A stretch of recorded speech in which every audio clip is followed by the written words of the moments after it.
My name is Jen. I'm a parent, and this is my 2-minute tip.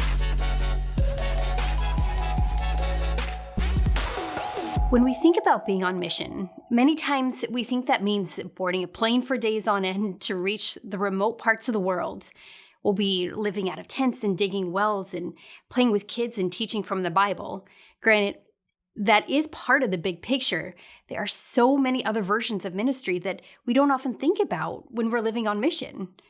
This pandemic has really changed the landscape of living on mission, but in a good way. Long flight mission trips are shelved for the time being, but God's word is not collecting dust. We need to keep moving that ball down the field. We need to think outside the box and continue to live with Jesus in the front of our lives. Being part of a church family, and I mean the Big C church, all Christians, we're commissioned with spreading God's word. We're commanded to love thy neighbor, take care of orphans, the widows, and those that are in need.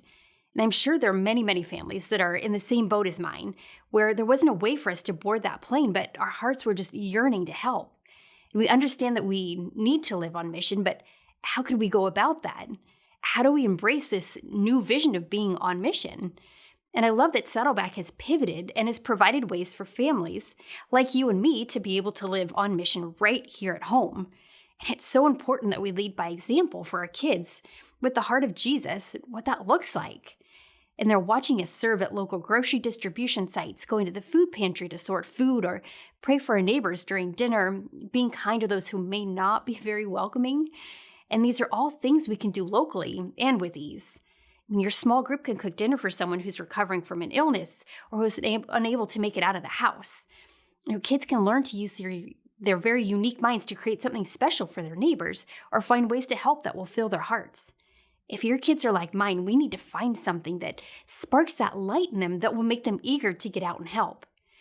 If we're able to start this movement here in our neighborhood, this kind of mentality will be second nature for our kids. Much like attending church, it will become a habit to put others first and see how they can serve them.